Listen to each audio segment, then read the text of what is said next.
All right, folks. Good morning, everybody, or afternoon, depending on what your class you're in. This is Mr. Whale.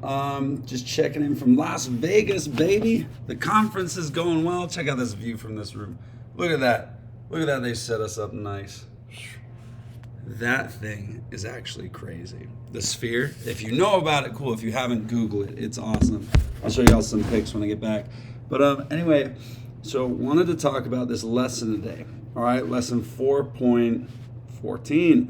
All right, so we've got unit 4, lesson 14. We're still working with solving systems of equations. But today, we're solving systems where the equations don't necessarily look like y equals mx plus b. It's not in slope-intercept form, okay? That gets things a little crazy. So if you haven't already, go ahead and try the starter. It's on page, 107. Okay, so you're just solving these systems. Tell me, what is your x equal to? What is your y? And if you can, give your solution as a coordinate, okay? So go ahead and pause the video and do that. Try to get what x equals and what y equals for each of these equations. If you haven't paused the video yet, pause it, give it a go, write it down. Okay, I'm assuming you've done them. All right, so just real quick, this will be important from the lesson. What is x equal to in this first equation? You better have said 5. If you didn't, all right, but 5, yeah, it tells us that x is equal to 5. It does not look like slope-intercept form either, right? It just says x equals 5. So we know that x is 5. So what are we going to do next? Well, if we do this correctly, we have to check our work. We're not done yet. We can't just get x equals. We've got to figure out what y equals. So if x is 5, well, 5 minus 7 is -2. So we'll get the y equals -2. That will be our coordinate, okay? Not so bad. We just substitute what we have for x in for the lower equation. We'll get it. Let's do this one. Oh, look at this. They've given us a y, right? So no matter what x is, we know that y is 4. We can use that, right? If y is 4, we'll just substitute what we know for y. And for y in the next equation, 4 is equal to x plus 3. Now, if we subtract 3 from both sides, we'll figure out that x is equal to 1, giving us a full coordinate of 1, 4. Excellent, right? On this last one, well, what can we do? Oh, well, we should probably write our solution as a coordinate at least. It gives us that x is equal to 8, and it also tells us that y is equal to -11. No work necessary there. We are finished. Okay, now, when we look at systems of equations that are not written in slope-intercept form, there's 2 different methods we can use to solve them. One of them is substitution, which we have used before, right? So, for example, what we did here, we know that x is equal to 5. So all we have to do is put in 5 for this x that is down here. So instead of writing x there, we'll just put in that it's 5 and solve the equation from there. 5 minus 7 is -2, so y equals -2, right? That's the main method, right? That's a new method. We've used it, but we're not going to use it the same. We're going to use, well, a very similar way, but with different numbers. I'll show y'all what I mean. So substitution is one of the ways. The other way, well, let's see some of these equations so I can show you what the other way is. So let's get rid of this stuff. Hope everything's going well. I hope y'all are doing good, by the way. The conference is sick. I can't wait to show y'all some of the things I'm learning. It's actually really cool. There's some stuff I'm going to change about well, I'll tell you when I get there. Okay, so in the next activity, if you've looked through your book, you'll see this challenge yourself, right? We've got a lot of systems of equations here. Some look familiar and some others don't, right? So we like these. We just did a couple of them. We know that if we know what y is, that's half the work. We don't have to check it. Okay, we also don't have to set the systems equal to each other, right? So we know that y is 4. We can plug that in and solve. We can substitute 4 in for y and solve it and figure out what x is, okay?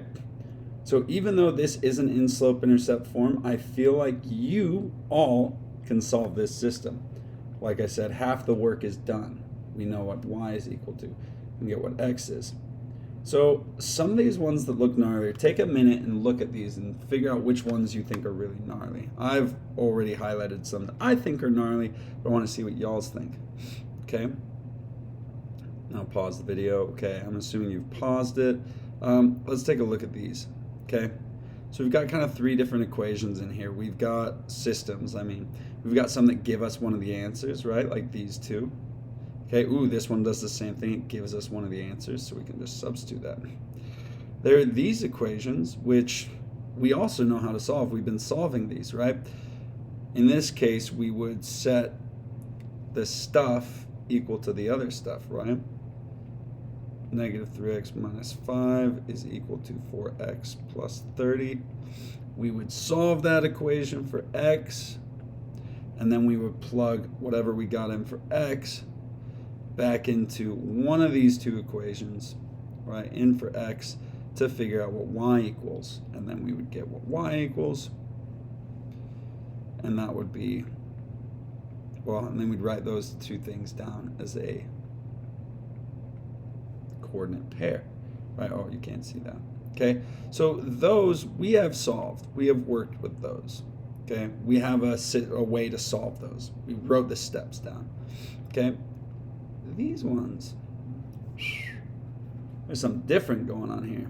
Okay, now there's two methods to solve these. Okay, I want to show you all the first one. All right, the first method is substitution. We're going to use substitution the exact same way we did in the starter. Okay, I'm going to copy that and paste it down here because I want to do this equation down here and show y'all exactly how to do this. Okay, so let's post that one down there. Let's also look at, ooh, those are both good.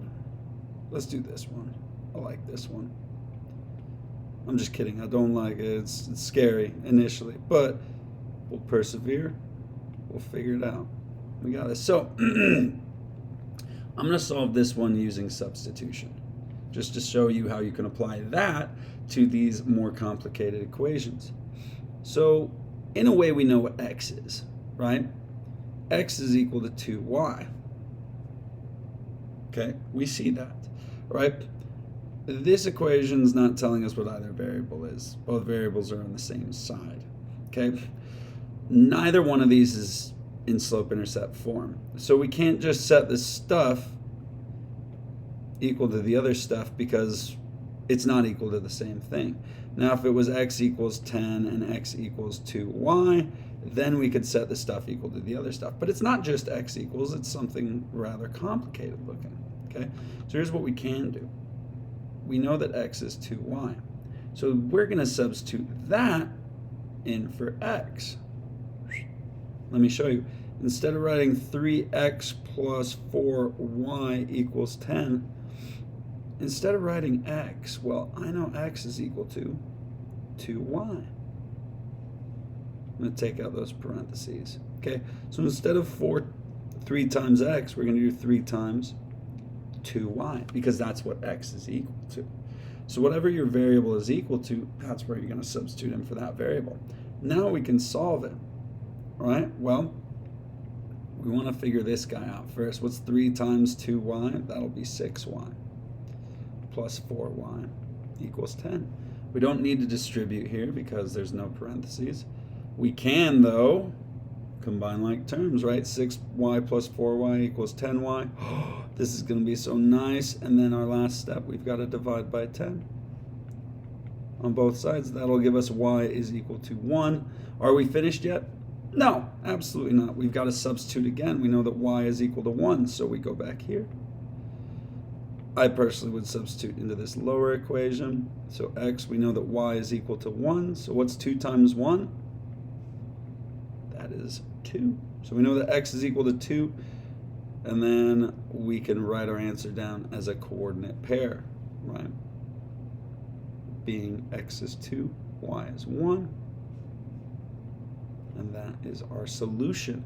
Okay, so that's substitution. That's where we're taking what we know and we're putting it in as something else.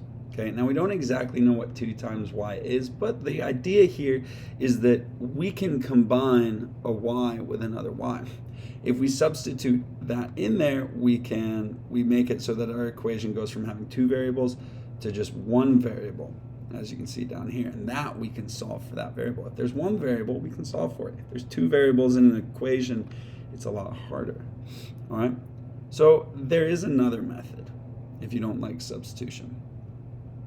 We know how to do these with slope-intercept form, right? If we have y equals 3x plus 2 and y equals, let's say, 4x minus 6, okay? If we have those things, well, we know that we set the stuff equal to the other stuff and solve, right? So we do 3x plus 2 equals 4x minus 6.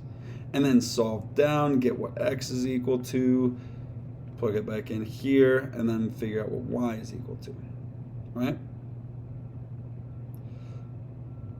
So we know how to solve that, so let's try getting to that, right? Oh, geez. Oh, snap. I was doing so well. Oh, that's less than 15. I want less than 14. Man.